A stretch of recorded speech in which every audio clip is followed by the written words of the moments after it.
తిరుపతి జిల్లా railway కోడూరులో MLA అరవ శ్రీధర్ వ్యవహారం కొత్త మలుపు తిరిగింది. మహిళా ఉద్యోగిని హర్ష వీణ టీడీపీ కార్యాలయంలో జరిగిన ప్రజా దర్బార్లో పాల్గొని నేత ముక్కా రూపానందరెడ్డిను కలిసి తన ఫిర్యాదు కేసులో సహకారం అందించాలని కోరారు. ఎమ్మెల్యే అరవ శ్రీధర్ వ్యవహారం ఇంకా తేలకపోయినా పార్టీ కండువాతో కొనసాగడంపై ఆమె ప్రశ్నలు లేవనెత్తారు. ఈ వ్యవహారం ప్రస్తుతం స్థానిక రాజకీయాల్లో చర్చనీయాంశంగా మారింది.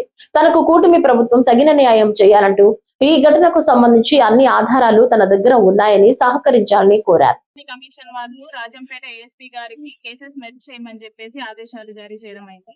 మన కోడూరు నియోజకవర్గ పెద్దగా ఇప్పుడు టీడీపీ ఇన్ఛార్జ్ గా ఉంటుంది రూపానందరెడ్డి గారిని రికమెండ్ చేయమని చెప్పి పోలీసులకి రికమెండ్ చేయమని చెప్పి తమ వంతు మాటగా ఆయన పెద్ద ఆయన కాబట్టి మన కోడూరుకి తమ వంతు మాటగా రికమెండ్ చేయమని చెప్పి ఎమ్మెల్యే అరవ శ్రీధర్ మీద పెట్టిన కేసెస్ కొత్త కేసెస్ ని మెర్జ్ చేయమని చెప్పి ఆల్రెడీ నేషనల్ కమిషన్ వాళ్ళు ఆదేశాలు జారీ చేశారు కాబట్టి ఆయన వంతుగా కూడా ఒక మాట పోలీసులకి చెప్పమని చెప్పి ప్రజా దర్బార్ వేదికగా నేను అడగడం జరిగింది. అదే లెటర్లు మెన్షన్ చేసి సమర్పించుకుంటాను. ఒక కమిటీ వేశారు.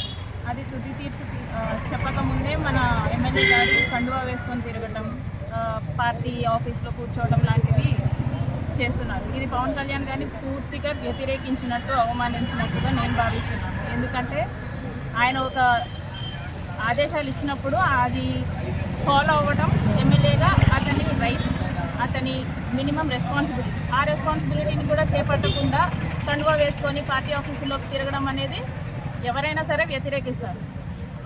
ప్లస్ ఆయన ఒక వీడియోలో కూడా చెప్పారు, నా మీద క్లీన్ చిట్ వచ్చిన తర్వాతే నేను బయటకు వస్తాను అనేసి వీడియోలో చెప్పారు. ఎప్పుడు త్రిసభ్య కమిటీ వచ్చిన తర్వాత నైట్ ఆయన ఒక ప్రెస్ మీట్ పెట్టారు. ఆ ప్రెస్ మీట్ వీడియోలో చెప్పారు, నా మీద క్లీన్ చిట్ వచ్చిన తర్వాతే నేను విధుల్లోకి మళ్ళీ ఎంటర్ అవుతాను అని చెప్పి.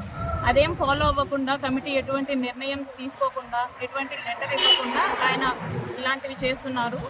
కాబట్టి మీరు కోడూరు పెద్దగా టీడీపీ ఇన్ఛార్జ్గా మీరు ఆయన కూడా చెప్పండి అని చెప్పేసి నేను ఆ లెటర్లో మెన్షన్ చేశాను.